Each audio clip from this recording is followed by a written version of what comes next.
This is India's #1 news network, and you're watching News9, English news as it should be.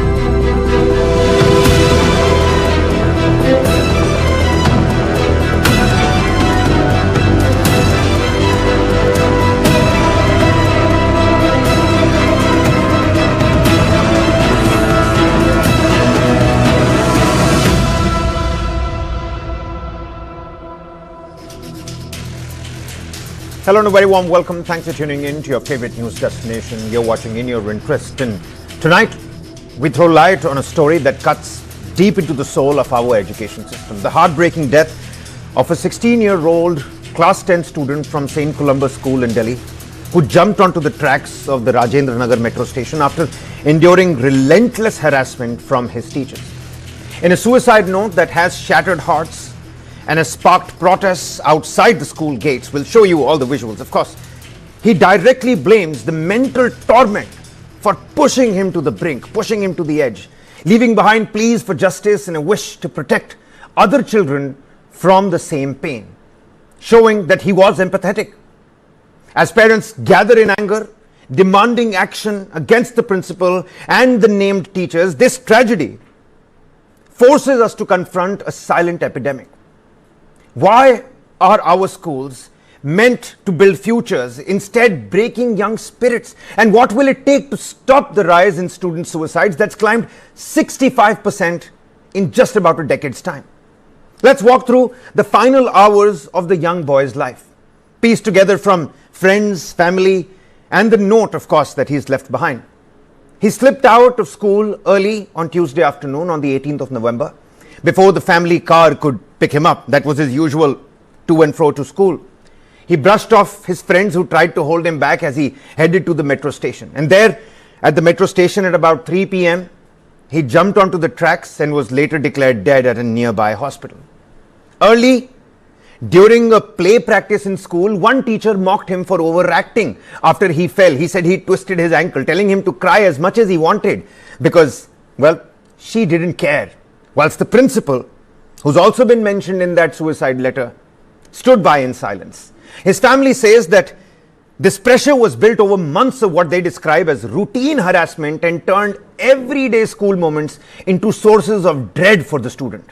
The note, which his family believes he scribbled after leaving the school grounds, starts with a simple apology, and he says, I'm very sorry I did this. Before laying bare the weight that he carried, he said that the school people said so much to him that he felt he had no choice but to take this extreme step. He asked that his organs be donated if needed. Empathy again from a student that was pressurized with so much of torment. Thanked his parents for everything that they gave him that he couldn't repay. He named teachers Yukti ma'am, Principal Pal ma'am, Julie and Manu Kalra specifically, 4 teachers. He called out their specific behavior as the breaking point, ending with a desperate last wish. सच मैंने से उसकी शिकायत थी कि मेरे teacher छोटी छोटी चीजों के लिए डांटती है। मुझे भी कंप्लेंट करी थी, ये बेटा शरारती है, पीछे चुटकुले सुनाता है, जोक्स करता है। तो मैंने टीचर को बोला था, मैडम छोटा बच्चा है, अगर ये शरारत नहीं करेगा तो कौन करेगा। तो टीचर ने उसके बाद भी उसको टॉर्चर करना जारी रखा था। उसके बाद हमने बेटे को बोला था कि अभी 10th के 10 दिन बचे हैं, हम स्कूल चेंज कर लेंगे, कोई दिक्कत नहीं आएगी। उसने मान भी लिया था। लेकिन 3 दिन पहले उसके साथ जो युक्ति महाजन मैडम ने बोला था, वो पेरेंट्स को बोला कि हम टीसी देंगे तेरा और स्कूल से निकाल देंगे। तो जिस बच्चे के 10th के एग्जाम के अगर 10 दिन पहले प्री बोर्ड से पहले अगर उसको टीसी मिलेगा तो क्या हो सकता है, आप सोच सकते हो। मेरा दोस्त था एंड मैं उसे 2-3 साल से जानती होंगी एंड वो ये अभी की बात नहीं है, पहले भी टीचर्स उसे ऐसे बोलती थी कि आपके तो जैसे he had a relationship and which was okay, teenage stuff. तो उस बात पे भी बहुत जोक्स बनते थे उसके बारे में क्लास में एंड मीम पेजेस भी बनते थे, विच आई कैन अग्री कि कोई बात नहीं, बच्चे थे वो। But I don't agree with कि टीचर ऐसा कर सकती है. Teacher should be there to like tell the kid कि भी गलत है नहीं करना, लेकिन जोक्स बनाना is not good. I just think कि प्रॉपर मेंटल हेल्थ गाइड्स के साथ ही कुछ करना चाहिए, क्योंकि जितनी टीचर्स की गलती है उतने बच्चों की भी गलती है. बस आई डोंट थिंक अगर उसके पास बेटर मेंटल सपोर्ट होता तो I think he would have opened up, and ऐसा वो नहीं करता. Well, parents outside the school now echo these claims protesting that children face constant trouble from staff who call families into class over small and petty things. They scribble long complaints in diaries for minor slip-ups and pile on the pressure that crushes our very young minds. They call the school's ways unacceptable and inappropriate, a pattern that allegedly drove the boy over to the edge. बच्चों के साथ harassment तो है ही, कहीं ना कहीं दबाया जाता है और रेस चालू है कि तुमको जीतना है. उसी के कारण बच्चों को बहुत प्रेशर है कि उसके 90 हैं तो तेरे 60 क्यों हैं, तेरे से गलती क्यों हो गई, नोट क्यों नहीं मिला, डायरी पूरी क्यों नहीं करी, अगर नहीं हुआ तो नोट दे देंगे, डांट दिया. आपस में मेरे बेटे के कंप्लेंट है कि एक बच्चे ने मारा, तो मैं कंप्लेंट लेके गया सर के पास, सर ऐसे ऐसे बात है कि मेरे को उसने पेट में बॉक्स मारा. तो ही सेड कि तू लड़की थोड़ी है, बॉयज़ को दर्द थोड़ी होती है. तो इंसल्ट भी करते हैं बच्चों के टीचर्स. तो ये इंसल्ट ही है ना. टीचर्स का रिस्पांस जो है ना वो उस तरीके से नहीं होता जिस तरीके से होना चाहिए. बच्चों आप शिकायतें करें पेरेंट्स से, लेकिन उसके साथ सोल्यूशन भी दें कि क्या हम लोग कर सकते हैं. 3-4 पेरेंट्स को डेली कॉल आता है तो आप क्लास वेस्ट कर रहे हो अपनी. तो ज़बरदस्ती का बच्चों पर प्रेशर है, छोटी छोटी चीज़ें बच्चे डरते हैं, मेरे से ये गलती होगी, डायरी नोट मिल जाएगी, वार्निंग कार्ड मिल जाएगा. ये प्रेशर से ना बच्चे मायूस हो रहे हैं. एक्चुअली डर बैठ रहा है बच्चों के मन में. Let's also tell you that this isn't an isolated heartbreak. It's part of a steep climb in student suicides across India. Numbers that stare back like a warning we can't ignore. Back in 2013, take a look at this. There were 8,423 such deaths, about 8,500. And by 2023, in a decade's time, that jumped to 13,892, about 14,000 cases, a 65% rise in just 10 years, outpacing the overall suicide increase of 23.2% in the same period. What's happening in our schools? I mean, if we're not asking this question, then who will? These aren't just statistics. They're sons and daughters, brothers, sisters, lost to a system that demands perfection but offers no hand to hold when they falter. Academic pressure and a rigid curriculum with studies showing 45.8% of school students facing psychological problems and 6% admitting to suicidal thoughts. Yet, schools provide zero mental health support, leaving kids to battle anxiety, bullying, stress, all of it alone. Teachers and their behavior, it plays a crucial role. We all know corporal punishment lingers despite the bans, and humiliation like what the 10th class boy faced goes unreported. The National Education Policy of 2020 and updates in 2025 promise reforms, but implementation still lags, and clearly alarm bells are now ringing loud. India's schools need clear steps to heal these wounds and prevent the next note from being written. Start with mandatory counselors in every school. What's the problem in that?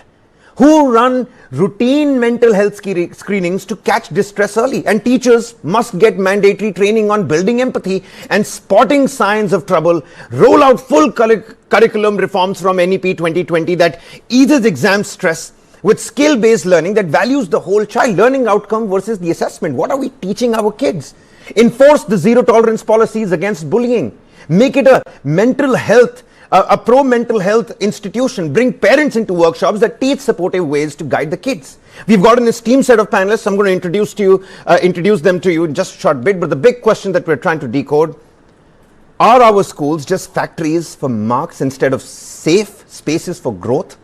What must change so that no parent, like the Patil family, stands outside school gates asking for justice for a child that we lost too soon?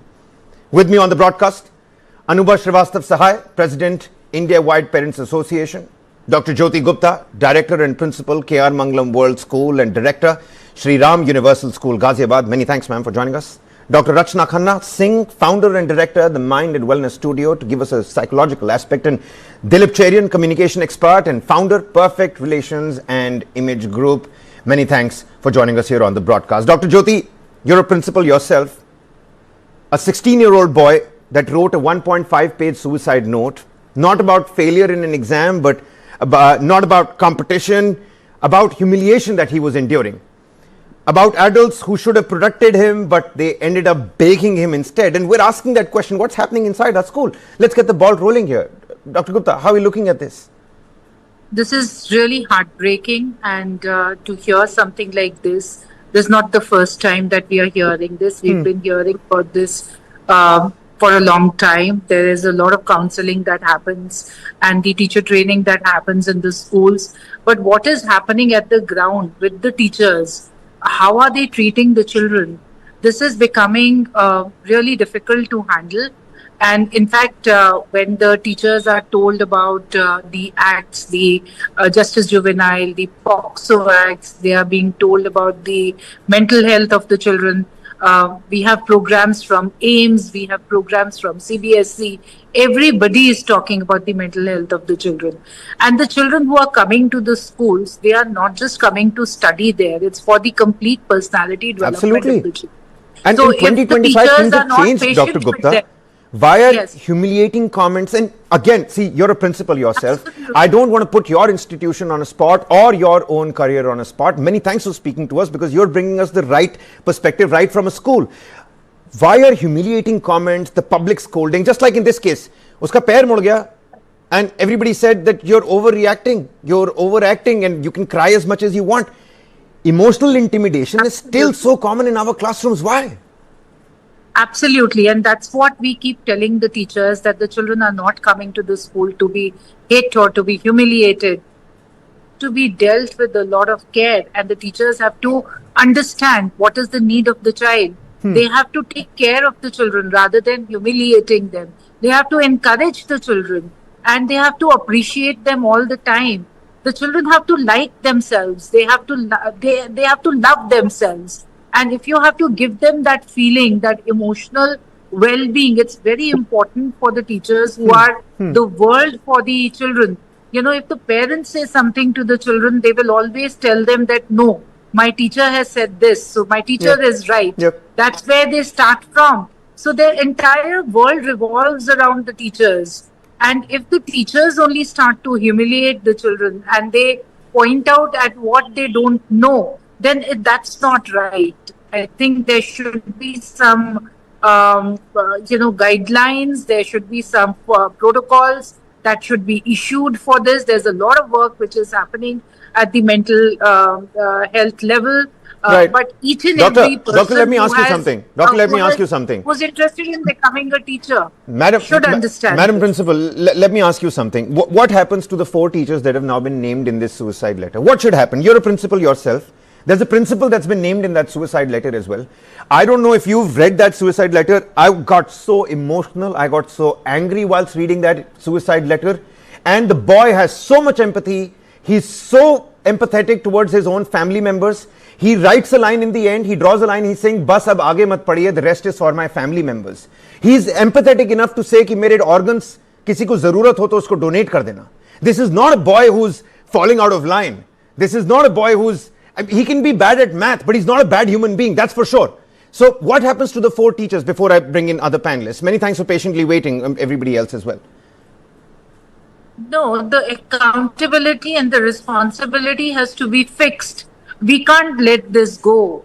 And because more and more teachers who do not understand that teaching is not about just subject teaching in your classrooms. You are shaping up the future of the children. You are shaping up their personalities. So they have to, if they've chosen this profession, they have to learn this. All right. And if they've done something that has, forced the child to take a step like this, then the accountability and the responsibility has to be fixed. 100%. Let's see how far and long the probe actually goes and what kind of action is taken. The boy has said it himself in the suicide note. In charo ke khilaf action hona chahiye. Let's see what really happens on that front. Anubha Srivastava Sahai, President, India White Parents Association, Mr. Cherian, and of course, Dr. Rachna Khanna Singh, please stay on with me. Let's bring in Anubha Srivastava Sahai. Schools are becoming machine factories, ma'am. You and I, we've been talking about this for ages now, about examinations, about leaked papers, about the NEET UG counseling, about how COVID became a problem. But this 65% increase, schools are becoming machine factories where it seems only marks matter and empathy suddenly vanishes. What needs to be done here, ma'am? Thank you for having me on this show, and really a very shocking news. And we have been discussing, parents have been discussing on several groups since morning. All over India, parents are worried because these incidents are happening everywhere, be it Delhi or Bangalore or any state, Maharashtra, any Lucknow. We have all the data you have also shared, and it's very disheartening to know that such incident has taken place today, and the child has died. Unfortunately, the action has been taken. The school, the principal and the teacher has been booked under the abatement of suicide. Yeah. But I don't know how the law is going to tackle this, because until unless, see, for every incident we have seen that some action is being taken, be it in Delhi or any other school. The action is like they file police complaint, and then matter goes on for a year, they get bail, and then nothing happens. Yeah. That is the lacuna in our judicial. And we continue to fail our students year after year. And at the same time, what I demand from our authorities, from our government, is that strict monitoring should be mandatory now. CCTV is must in each and every school. And I think now the parents should be given, whenever parents need, they should be given the CCTV footage if they want to monitor their child, or if they want to monitor activities inside school, whatever is happening. The parents should be given access to CCTV. It should be made mandatory now that they can inspect anytime. No, you're absolutely right. You know, Dr. Sai, I studied in a boarding school myself. My parents were never around. They could never really see what was happening in terms of corporal punishment. That also I agree. happened sometimes. Those times were different. See, those times were different. Now there is so much of pressure. A lot of things are happening. Bullying is happening. That was not happening initially. During our school days also, I have never faced these incidents. But and even teacher used to scold us. Teacher used to eat. So those times were different. Now the times are changing. Students are changing. They are becoming more, because of all the access to internet and all the things, mobile access. The children also are now getting into all these things, and mentally they are getting very weak. No, you're absolutely right. We will come to that, because there's a fine line between how much should parents actually intervene, because schooling is a process that has to be carried out by the teachers, but then they're paying a fair price for it. And we'll have to wait and find out as to. But the thing is, I am telling you whatever experience I am having, what the parents are telling me, that they fear. They don't complain because of fear, because see, there is no anonymous complaint system in our this thing. I agree, and the problems are far and plenty. You've raised a pertinent point, because they were threatening him with a transfer certificate. They don't want to take their children out mid-year. He'll have to make new friends. It's difficult to get into a nice reputed school. It's St. Columbus. I mean, it's a really reputed school in the national capital. It's a reputed school. And most of the schools, they threaten, I'm telling you, they threaten parents, they threaten children. That holding the parents at ransom. So it's the entire school, not just these 4 people then. It's the entire school. And why the schooling, exactly, why the schooling culture is broken, we'll get to that as well. Dr. Rachna Khanna Singh, founder and director of the Mind and Wellness Studio. Ma'am, you know, before we talk about society with Mr. Dilip Cherian, identifying the early warning signs, help the parents out there that are watching this show probably. What should parents and teachers, especially teachers, look for before a child reaches that breaking threshold, that breaking point of no return? Firstly, it's been extremely sad to hear something like this, and you very rightly pointed out that it's not coming from a child who has been suffering from a poor mental health or anything like that. We end up a lot of times stigmatizing people who commit suicide, saying that they've had severe depression or maybe some other mental disorder. This doesn't seem like that at all over here. Having said that, we are seeing a rampant increase in the suicides, not only in school children but also in the college kids as well, as we are aware from our premier institutes in the countries, whether they are the IITs or so many other institutes as well. So having said that, today we're looking at a suicide rate of 1 student in India is committing suicide 1 every hour. So, by the help of these kind of programs, or the fact that we are speaking about it openly, and the fact that, the destigmatization of mental health, by that, and also to recognize, like what you're saying, I'm hoping that we don't even have one suicide a year, because these are completely preventable. And yes, having said that, what could be the red flags over here is we could see mood swings, although we understand it gets very difficult to decipher because most teenagers in any which way end up having some mood swings or the other. But if we are seeing consistent mood swings happening, where the child is also acting out of sort, that means if it's a very effervescent child, child becomes reticent and withdrawn, or the other way around also. Or we're seeing a lot of spells of anger, rebellion. We are seeing all these kind of signs and symptoms. Also, a lot of times you'll see weeping spells, you'll see demotivation or absenteeism, not wanting to go to school, avoiding situations like that. So these are few of the signs we must watch out in our child's behavior. Psychologically, ma'am, psychologically, what does repeated public shaming do to a 14-year-old, to a 15-year-old? Help us understand the cognitive changes as well very quickly, and I'll go across the board once again. So it totally breaks down your self-worth, because it starts to create a lot of demotivation. It effectively boils down to creating a lot of embarrassment, shame, guilt. There are loads of negative thoughts and feelings which start to happen, which again start to downward spiral towards either an anxiety or a depression. And that then again becomes worse when it goes on with it is untreated, where we are not addressing it. Then it becomes even worse. So it may then this develops. Pertinent points you've raised, Dr. Rachna Khanna Singh. Mr. Cherian, let me come to you. Our societal obsession with marks. Of course, talk to us how are you looking at these developments with what's happened on Tuesday? Why is the Indian child's worth reduced to marks? Who created this scorecard culture? Is it the parents? Is it the schools? Is it the society at large? And what next? It definitely is a society at large. But I think there's a larger point here. The frightening growth in the number of suicides in schools is something everybody needs to be concerned about. But it is also marked by an increase in suicide in people going to work, young people going to work, young people going to all colleges. Okay, so I think the suicide option seems to be growing in terms of its usability by a larger number of people, and that itself points to a societal damaged approach to how we are looking at this.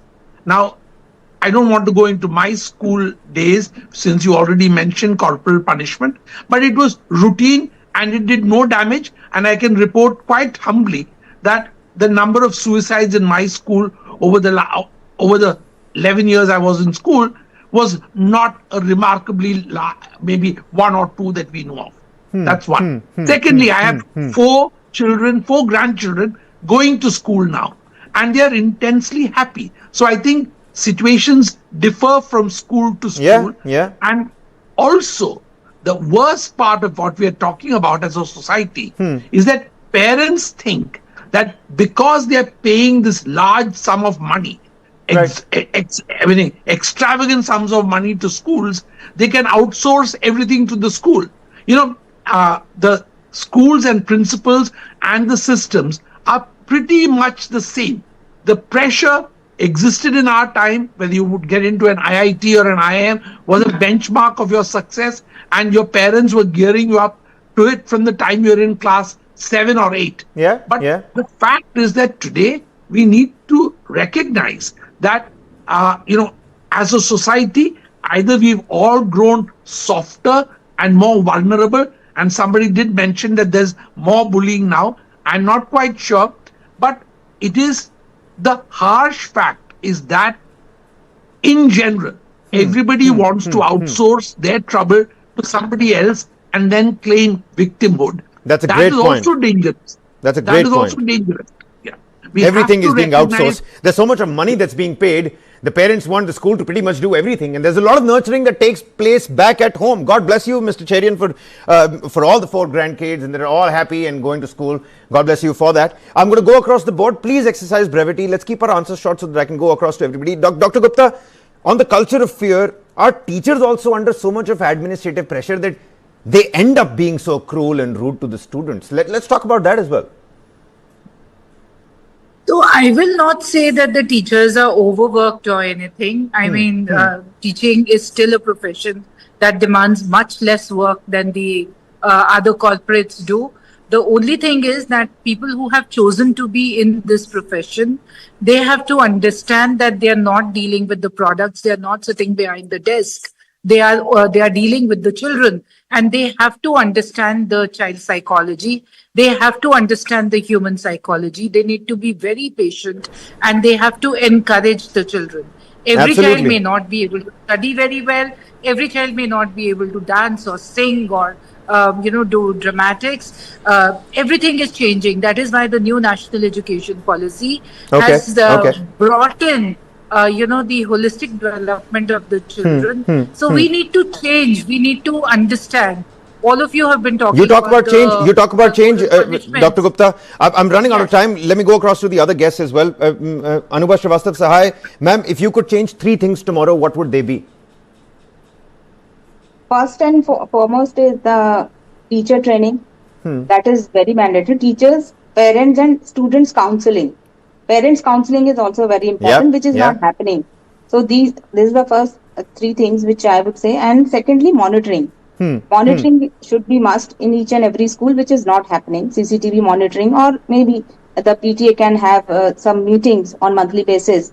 The parent teacher association in each and every school, they can conduct meeting and they can discuss with parents what all issues they are facing, which should be mandatory. And punishment and all is already in place. We have corporal punishment, we have punishment for child cruelty, and there are a lot of things.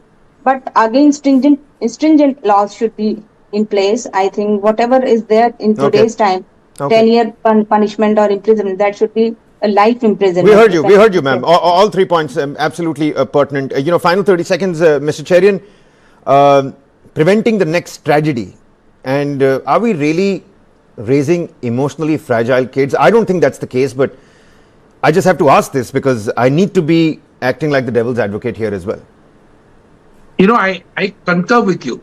I think that we are bringing up a generation that is going to feel more vulnerable, because as we cosset them at home, let me tell you that the tough treatment in school was often matched by the same toughness of parenting. Now, that is, in a sense, perhaps we are now overcompensating with our children, our grandchildren, and they think that the world owes them the same kind of softness and gentleness. So we need to watch for that. I'm not going to go any further, but this is a concern that I have expressed. Many thanks to all of you for joining us here. Dr. Rachna Khanna Singh, Anubha Srivastav Sahai, always a pleasure to be speaking to you. Dr. Gupta as well, and Mr. Cherian. You see, Jackie Chan in The Karate Kid said, there is never a bad student, it's always a bad teacher. Are we building successful children or just scared children? That's one question. Is the Indian school now a pressure factory where learning ends and the fear begins? Who failed Shaurya? Was it the teachers? Was it the system? Or was it all of us? Collectively, our heads should hang in shame.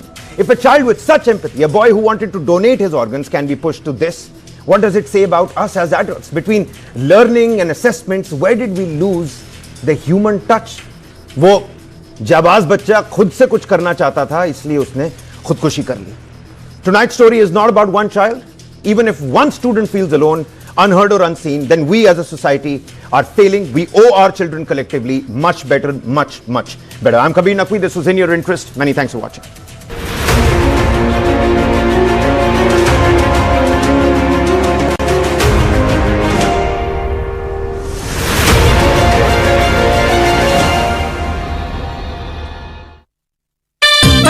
खेलता है, झूलता उछलता है, दौड़ता कभी कभी दौड़ कराता है, आगे आगे बढ़ता है इंडिया, अमूल दूध पीता है India. Breaking news, major disruption is expected this week. Yes, disruption confirmed. That's me. Relax, no scams, just my brand new show, News Cosmic with Cyrus.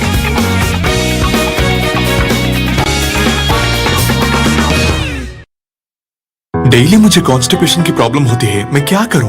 2 spoon काफी है। ये प्रॉब्लम दूर करने के लिए लायन डेट सिरप। इसमें iron, fibres, vitamin, बीमारी से लड़ने की ताकत बहुत ज्यादा है। फाइबर, कॉन्स्टिपेशन से रोकथाम। रोजाना 2 स्पून लायन डेट सिरप हल्के गर्म दूध में भी मिलाकर पी सकते हैं। लायन डेट सिरप रोजाना 2 spoon.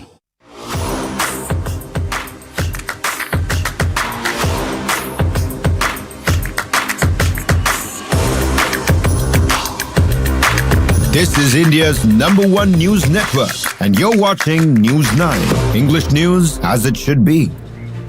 External Affairs Minister S. Jaishankar has met Afghan Taliban Commerce and Industry Minister Alhaj Nuruddin Azizi in New Delhi, where the two discussed expanding trade and improving connectivity. Breaking news coming in at this point, the two leaders have met. Jaishankar reiterated that India remains committed to supporting the development and welfare of the Afghan people. Azizi is on a 5-day visit to India and is expected to meet his Indian counterparts, senior officials and members of the business community. We'll keep bringing you updates of what emerges from this meeting. Vice Admiral Sanjay Vatsayan has issued a sharp warning that China is now supplying submarines and warships to Pakistan. This is not speculation. This is the Vice Chief of the Navy publicly acknowledging and expanding China-Pakistan naval access in India's neighborhood. The Navy says it is closely monitoring every movement in the Arabian Sea and beyond, and has asserted that India is fully prepared for any challenge that may arise. A direct admission, a direct warning, and a direct message. The maritime threat environment around India is changing fast, and Navy is signaling its readiness.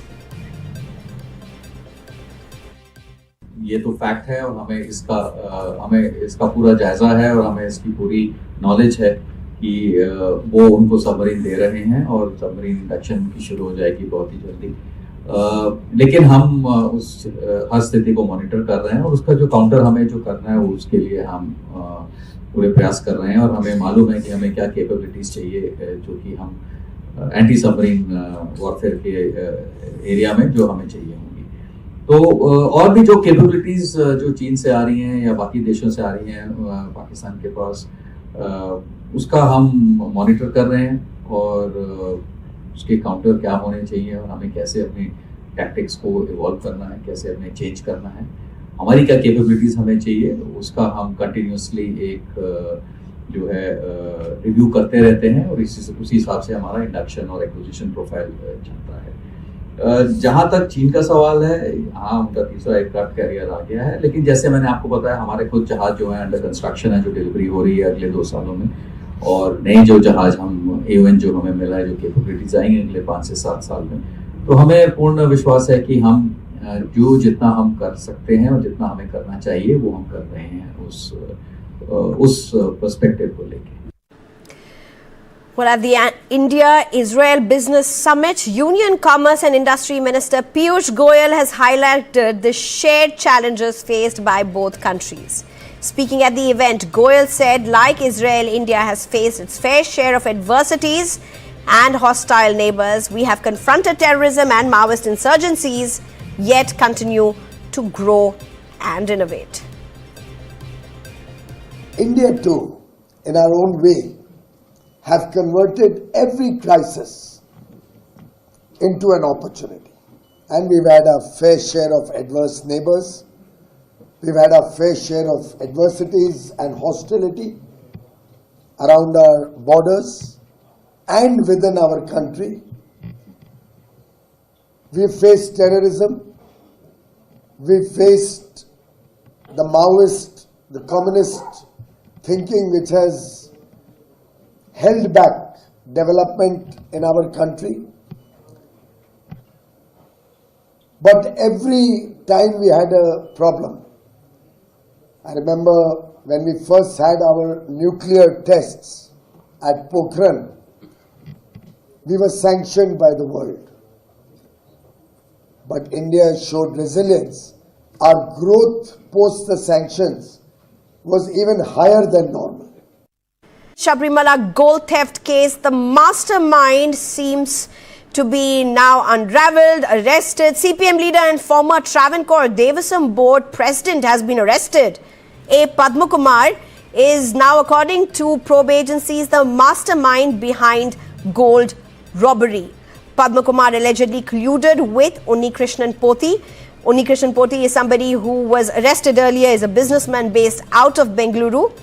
And Padma Kumar is someone who, according to probe agencies, gained substantial financial benefits from the entire dealings with Unni Krishnan Poti. And Unni Krishnan Poti, by the way, is the prime accused in the gold theft case, but it's emerging, according to probe agencies at least, that Padma Kumar was the mastermind behind all of it and held secret discussions with Unni Krishnan Poti at his house. Big news that's come in at this point. Well, ladies and gentlemen, TVK's plan to restart its Salem campaign has hit a roadblock. Permission for the December 4 rally of Vijay's Tamilaga Vetri Karagam has been denied by Salem police. TVK functionaries had approached the Salem Police Commissionerate today